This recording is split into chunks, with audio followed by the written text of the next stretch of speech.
Good morning my dear students. Gayatri school Sanchore के YouTube channel में आप सभी का पुनः स्वागत। इस चैनल को ज़्यादा से ज़्यादा सब्सक्राइब कर लें ताकि एग्रीकल्चर बायोलॉजी से संबंधित नई क्लास आपको पढ़ने के लिए मिल सके। अपना टॉपिक चल रहा था कीटनाशियों का वर्गीकरण और उसमें 3 आधार थे। कीटों के शरीर में प्रवेश करने के आधार पर, क्रियाविधि के आधार पर और तीसरा रसायनों के स्वभाव के आधार पर। तो जिसमें शरीर में प्रवेश करने के आधार पर, क्रियाविधि के आधार पर और रसायनों के स्वभाव में अकार्बनिक कीटनाशी के बारे में अपन अध्ययन कर चुके थे।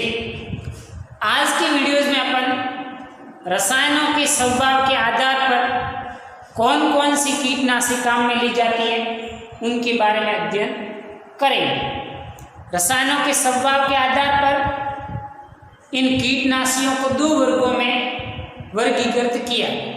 पहला अकार्बनिक कीटनाशी, दूसरा कार्बनिक कीटनाशी।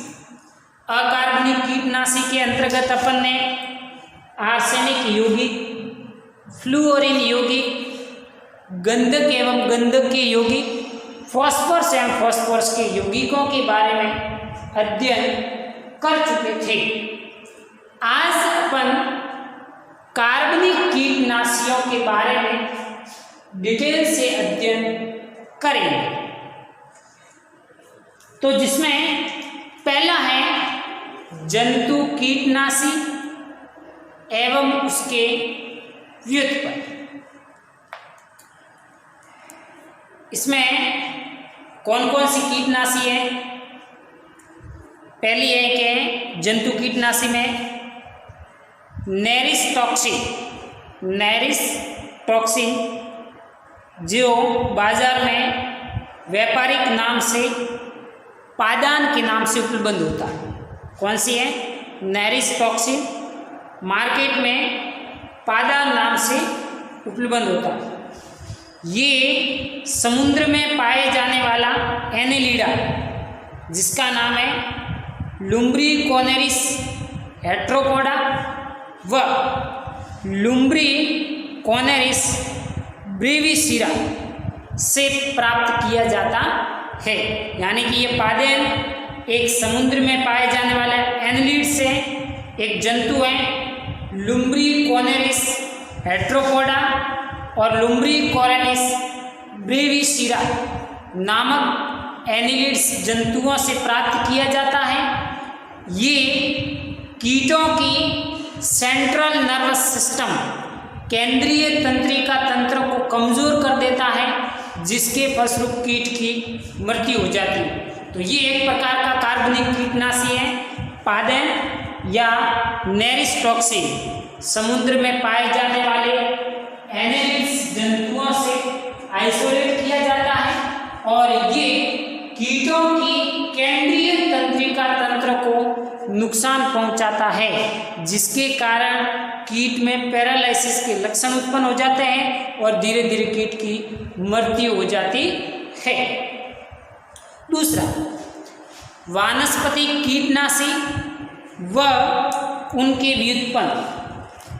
ये जहर या विष पौधों की जड़ों, तनों, पत्तियों, फूल एवं फलों से प्राप्त किया जाता है। इनकी विशेषता ये है कि ये पौधे के लिए संपूर्ण रूप से सुरक्षित है, स्तनधारियों के लिए कम जहरीला है। निकोटीन, पायरिथ्रम, रोटेनॉल वानस्पतियों तथा उनके व्युत्पन्न के कुछ उदाहरण हैं। ये कीटनाशी जो अभी मैंने आपको नाम बताया पायरिथ्रम, रोटेनॉल और निकोटीन जैसे ही आपके कीटों के संपर्क में आएगा फलस्वरूप कीट की मृत्यु हो जाती है। तो निकोटीन आपने नाम सुना होगा। निकोटीन आइसोलेट किया जाता है तंबाकू की पत्तियों से। तो वानस्पतिक कीटनाशी मतलब कि उसके व्युत्पन्न या डेरिवेटिव कहाँ से प्राप्त किया जाता है इनको? पादप के वानस्पतिक भाग से। तो पादप के वानस्पतिक भाग से आइसोलेट किया जा रहा है, तो पादप को इससे कोई किसी प्रकार की क्षति नहीं होती है।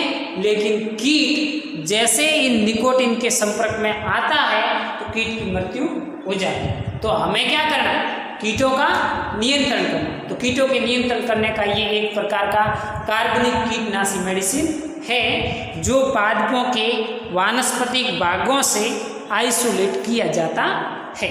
ओके, इसमें एक कीटनाशी है पायरेथ्रम।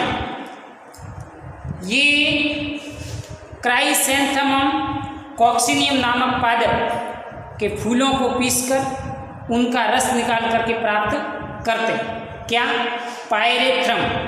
ये सूर्य के प्रकाश, हवा एवं नमी से जल्दी प्रभावित होता है और निर्विषाक्त पदार्थों में टूट जाता है। इसलिए इनके कीटनाशक गुण को बनाए रखने के लिए इसे रंगहीन, कलरलेस, रंगीन कलर्ड बोतलों में सील करके रखना पड़ता है और एरोसोल के संरूपण के रूप में मार्केट में उपलब्ध होता है। दूसरा है नीम। नीम की उत्पत्ति भारत से हुई है।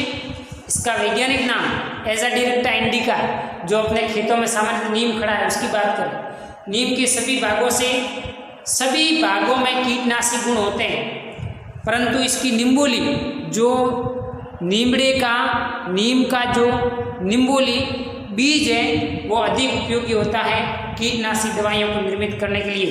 इसका महत्वपूर्ण एक घटक है एजा डिरेक्टा इंडिका, और एजा डिरेक्टा इंडिका से एक इसका केमिकल बन गया एजेडिरेक्टिन, जो निम्बोली के रस के अंदर मौजूद होता है। ये नासी कीटों के विरुद्ध भक्षण निरोधक कीटनाशक क्रिया को प्रदर्शित करता है, जैसे मृस्थलीय टिड्डी, धान का भूरा पाद फुदक, धान का पत्ती मोड़क, सैन्य कीट, गोभी की हरी तितली, चने का फली छेदक और कपास की चितकबरी और बैंगन की लट जैसे कीटों को नष्ट करने में सक्षम साबित हो पाई है। तो नीम आपका एक देसी इलाज में, यानी कि कीटनाशियों की मृत्यु करवाने में इसकी निम्बोली से एक एजाडिरेक्टिन नामक रसायन प्राप्त किया जाता है, जो ये इन कीटों को नष्ट करने में महत्वपूर्ण भूमिका अदा करता है।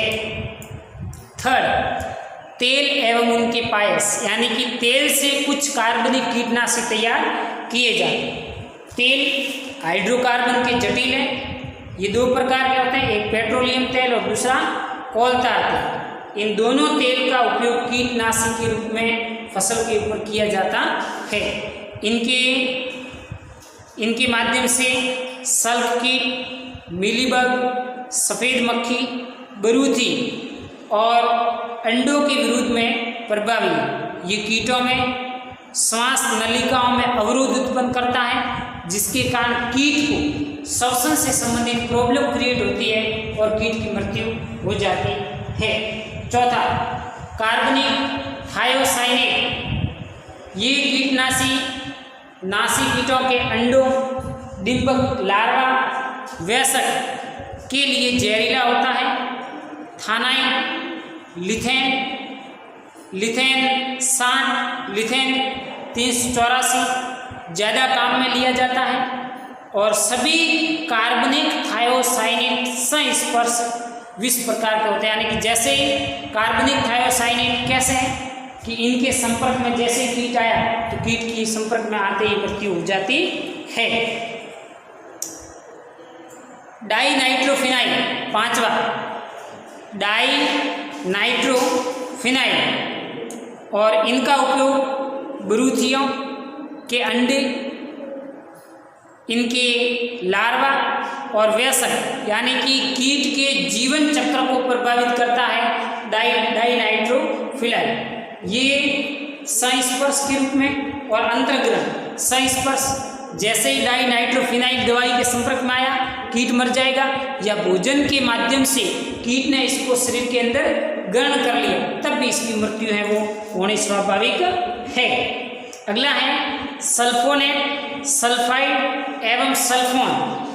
ये यौगिक संस्पर्श बरूथीनाशक है। बरूथीनाशक मतलब कुतरने वाले कीट, गिलहरियाँ हैं, चूहे हैं और कुतरने वाले जो कीट है उन कीटों को नष्ट करने के लिए सल्फोनेट, सल्फाइड और सल्फोन का काम में लिया जाता है। जैसे टेट्रासोल, टेट्राडिफोन, एरामाइड ओवेक्स, मेल्टोन, पी क्लोरोफिनाइल, फिनाइल सल्फोन और अन्य प्रकार के जो सल्फोन हैं वो मुख्य रूप से काम में लिए जाते हैं। ये मुख्य रूप से बरूथीनाशी जो कुतरने वाले कीट होते हैं उनके अंडों को नष्ट करने का काम करता है, उनके लार्वा को नष्ट करता है और इनके जो वयस्क होते हैं यानी कि पूरे के पूरे कीट के जीवन चक्र को अवरुद्ध करने का कार्य संपादित करता है। और इनके क्लोरेनिक हाइड्रोकार्बन, सातवां है क्लोरेनिक हाइड्रोकार्बन।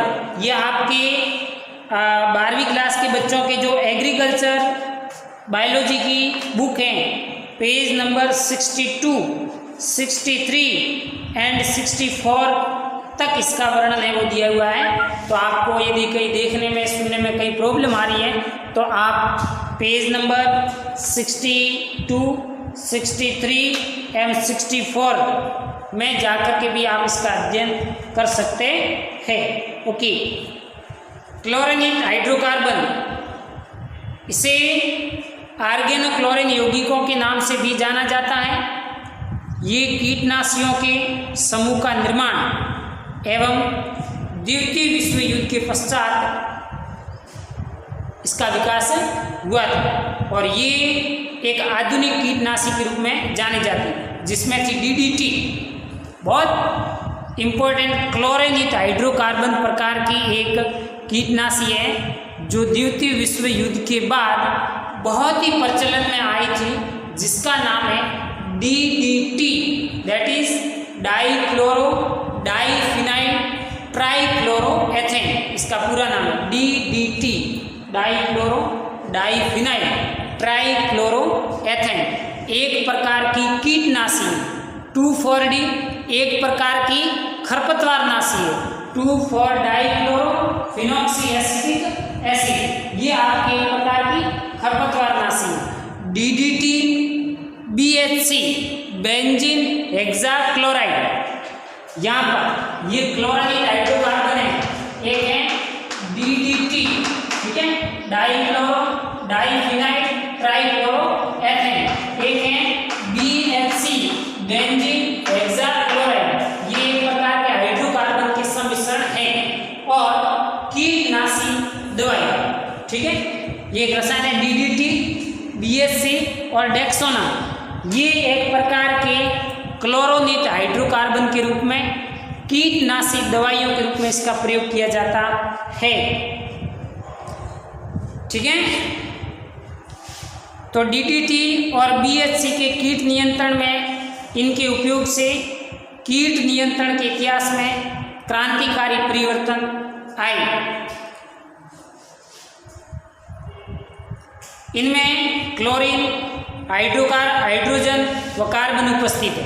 क्लोरीन, हाइड्रोजन और कार्बन, इसी के कारण इसका नाम पड़ गया क्लोरोनिक हाइड्रोकार्बन। दैट इज क्लोरीन है, क्लोरीन से क्लोरोनिक, हाइड्रोजन से हाइड्रो और कार्बन से कार्बन। तो क्लोरोनिक हाइड्रोकार्बन, क्लोरीन है, हाइड्रोजन है और कार्बन। क्लोरीन, हाइड्रोजन और कार्बन, तीन यौगिकों से मिलकर के क्लोरोनिक हाइड्रोकार्बन का निर्माण होता है, जिसमें एग्जाम्पल है DDT, that is dichloro diphenyl trichloroethane. ये एक प्रकार की कीटनाशी दवा। BHC, benzene hexachloride, toxaphene, dieldrin, endosulfan. उपर्युक्त कीटनाशियों में से एंड्रीन, क्लोरडेन, हेप्टाक्लोर, एल्ड्रीन, टेक्साफेन को प्रतिबंधित पीड़कनाशियों की सूची में डाल रखा है। यानी कि ये बैन कौन कौन सी, इसमें एंड्रीन, क्लोरडेन, हेप्टाक्लोर, एंड्रीन, और टेक्साफोन जैसी इंसेक्टिसाइड कीटनाशी दवाइयाँ सरकार ने बैन करके रखी हैं। कृषि में इसका उपयोग पर पूर्ण रूप से पाबंदी है तथा बीएससी, लिडेन, डीडीटी व डाईएल्ड्रिन नामक कीटनाशियों का उपयोग रेस्ट्रिक्टेड यूज के लिए कर दिया गया है और इनके ऊपर कोई किसी प्रकार का बैन नहीं है। आप इनका प्रयोग कीटनाशी दवा के रूप में कर सकते हैं। अगली है आर्गेनोफॉस्फोरस युक्त कीटनाशी। इस समूह के कीटनाशियों में फॉस्फोरस होती है। ये क्लोरोनिक हाइड्रोकार्बन कीटनाशक की अपेक्षा अधिक सक्षम और एक्टिव होती है। ये कीटनाशी एसिटिल कोलिनस्ट्रेज एंजाइम को संबंधित करता है, जिसके कारण कीट के प्रति इसकी रोग प्रतिरोधक क्षमता है वो नष्ट हो जाती है। फलस्वरूप स्तनधारियों के लिए कम विषैला और कीटों के लिए अधिक विषैला जहरीला होता है। इस अपने क्लोरिनेट हाइड्रोकार्बन और आर्गेनोफॉस्फोरस युक्त कीटनाशी के उपयोग से आपके एफिड्स, जैसिड्स, हरा तेला, सफ़ेद मक्खी, थ्रिप्स, सल्फ की, मिलीबग्स और बरूथियों को नियंत्रण में लाया जाता है। अगला है कार्बोमेट कीटनाशी। 9वां कार्बोमेट कीटनाशी। कार्बोमेट यौगिक कार्बनिक अम्ल के व्युत्पन्न होते हैं और इनमें से मौलक्सनाशी गुण भी होते हैं। ये कीटों के लिए स्पर्श विष, जठर विष और सर्वांगी विष के रूप में काम करते हुए इनको नष्ट करने का काम करता है। इसके उदाहरण हैं कार्बेरिल और कार्बोफ्यूरा। अगला है फ्यूमिगेट्स। 10वां धूमक।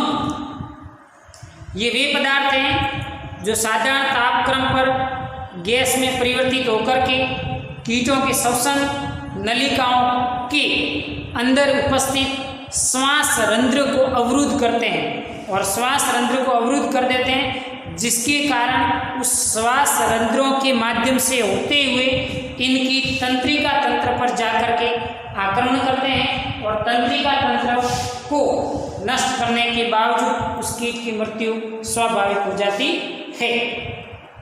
इसमें मुख्यतः है हाइड्रोजन साइनाइड। ये धूमक कौन कौन से हैं? Hydrogen cyanide, methyl bromide, chloropicrin, paradichlorobenzene, naphthalene जो कपूर की गोलियां आती हैं ये, ethylene dichloride, EDCT, ethylene dibromide, DD का मिश्रण, एल्यूमिनियम फॉस्फाइड जैसे प्रमुख काम में लिए जाते हैं। इसके अलावा सूत्रकृमियों और बरूथियों के नियंत्रण के लिए भी सफलतापूर्वक इन मेडिसिन का प्रयोग आप कर सकते हैं। 11वां है संश्लेषित पायरीथ्राइड। 11 संश्लेषित पायरीथ्राइड। ये कीटनाशी कीटों के विरुद्ध उच्च सक्रियता